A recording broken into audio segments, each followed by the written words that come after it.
আমরা আলোচনা করব যে ঐক্যবদ্ধ হওয়ার ক্ষেত্রে কি কি প্রতিবন্ধকতা আমাদের সামনে রয়েছে। আমি তিনটি কথা বলবো এক্ষেত্রে।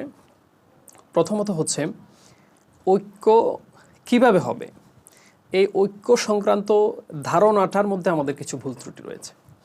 আমরা মনে করি যে সবাই মিলে একটা দল গঠন করবে, তারপর হচ্ছে এখানে একজন সভাপতি সেক্রেটারি থাকবে, তাদের আন্ডারে সবাই আসতে হবে, তাদের কাছে সবাই বায়াতবদ্ধ হতে হবে।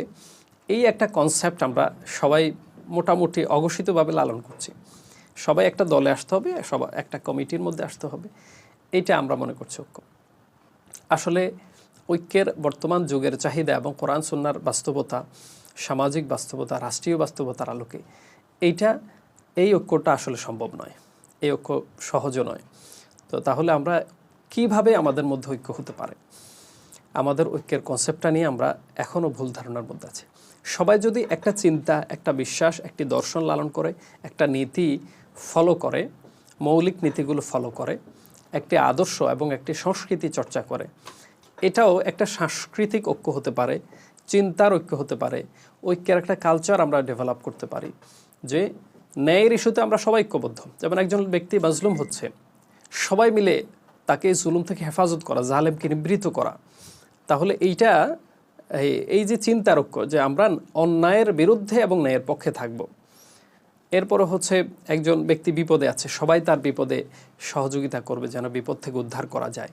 তাহলে আমরা অন্যের উপকারে আমরা এই চিন্তাটা আমাদের মধ্যে থাকবে, এই দিক থেকে আমাদের মধ্যে ঐক্য থাকবে।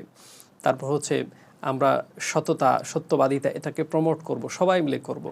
আমরা একটি আমাদের বিশ্বাস, ইমানের দৃষ্টিকোণ থেকে ইমানের দাবি পূরণে আমরা সবাই মিলে ঐক্যবদ্ধভাবে কাজ করব। এই যে নানানভাবে এটা ব্যাখ্যা করা যায়। ঐক্যের সংস্কৃতিটা যদি আমরা ফলো করি, ঐক্য সংক্রান্ত আমরা যে বদ্ধমূল ধারণা করে রেখেছি সেখান থেকে বের হয়ে আসি, তাহলে আমাদের মধ্যে যে হতাশা তৈরি হয়েছে যে ঐক্য সম্ভব নয়, এই চিন্তা থেকে আমরা বের হয়ে আসতে পারব। দ্বিতীয় কথা হচ্ছে ইখতিলাফি বিষয়কে টেনে আনা।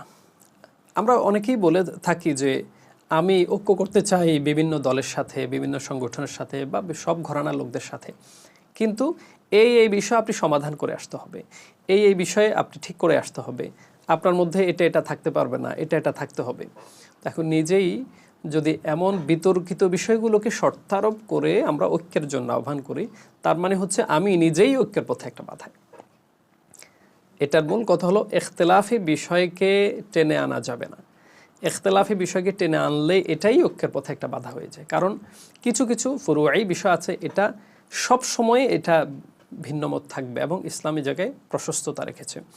এই প্রশস্ততার ফলেই তো হানাফি, শাফিঈ, মালিকি, হাম্বলি সহ সালাফি বিভিন্ন ধারণাগুলো, বিভিন্ন আইডিয়াগুলো, ছোট ছোট বিষয় ইখতিলাফ রয়েছে এবং এটাকে বিশ্বব্যাপী ইসলামিক স্কলারগণ গ্রহণ করেছেন।